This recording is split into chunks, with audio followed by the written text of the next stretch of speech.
नमस्कार. आज आपण ओल्या नारळाच्या नेवऱ्या बनवणार आहोत किंवा त्यांना करंज्याही म्हणतात. तर मी त्याचं साहित्य सांगते.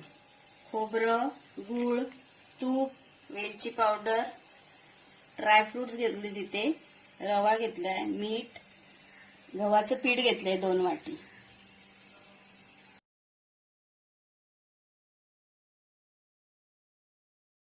सर्वप्रथम आपण पीठ भिजवून घेऊया. पिठामध्ये थोडंसं मीठ घालूया, रवा घालूया,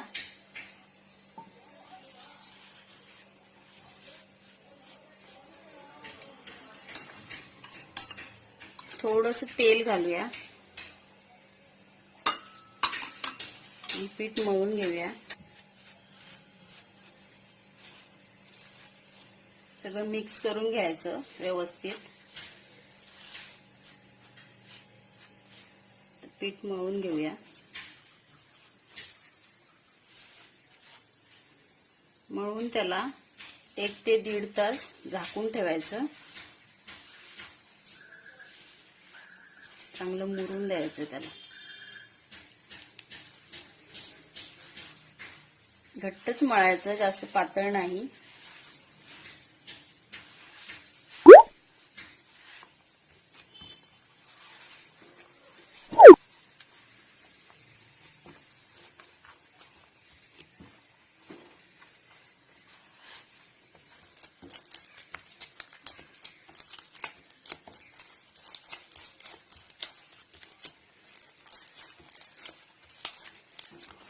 असं मळायचं. थोडंसं त्याला तेल लावून ठेवायचं.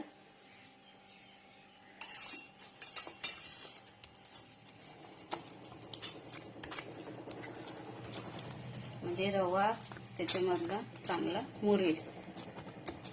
1-1.5 तास तरी मळून ठेवायचं पीठ.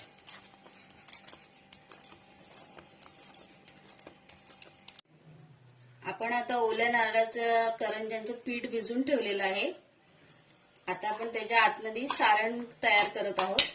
तर सर्वप्रथम मी इथे तूप घालते. गॅसवरती मी पॅन तापत ठेवलंय, त्याच्यात थोडंसं तूप घालते.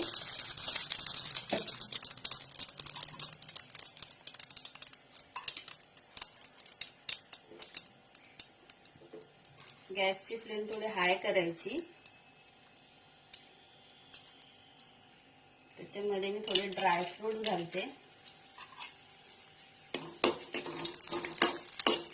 ते परतून झाले की त्याच्यामध्ये ओलं खोबरं घालायचं.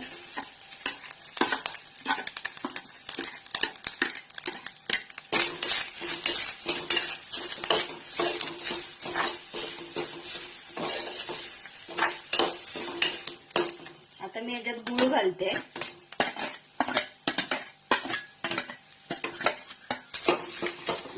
चांगलं पाणी होईपर्यंत चांगलं शिजवून घ्यायचं.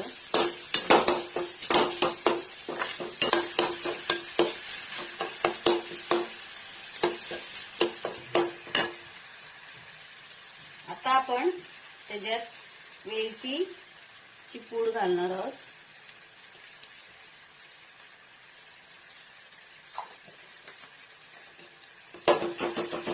मस्त सुगंध सुटलेला आहे. अशा प्रकारे आपलं सारण तयार झालेलं आहे.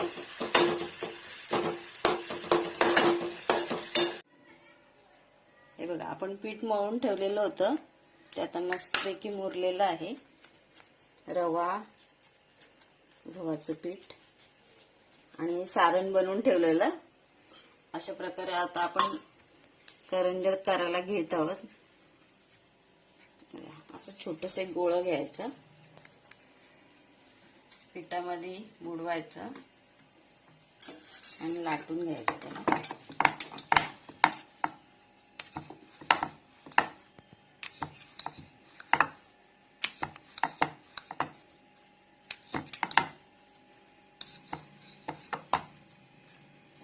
असं लाटून घ्यायचं. असं मध्यभागी सारण भरायचं.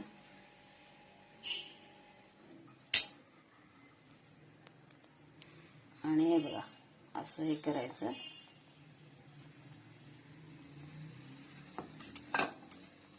आणि करंजीच्या ह्याने असं कापून घ्यायचं.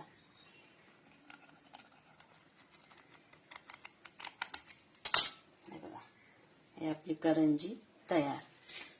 अशा प्रकारे आपण या करंज्या करून घेतलेल्या आहेत. आता आपण त्यांना तळूया. मी ती कढई तापत ठेवलेली आहे. सॉरी, मी मगाशी तुम्हाला तेल नाही सांगितलं. आपल्याला तळायला तेल लागेल. मी आता हे तळून घेते. आता तेल तापत ठेवते. आता ते तळून घ्यायचेत आपल्याला.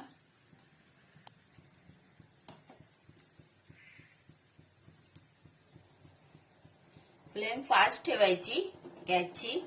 तेल आता आपलं तापलेलं आहे.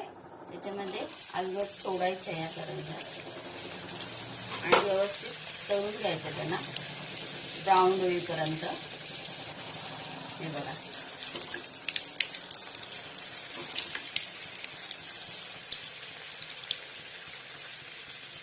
तेल तापलं की फ्लेम कमी करायची. हे बघा, असं होईपर्यंत काढायचं. त्यांना जास्त करपवायची नाही.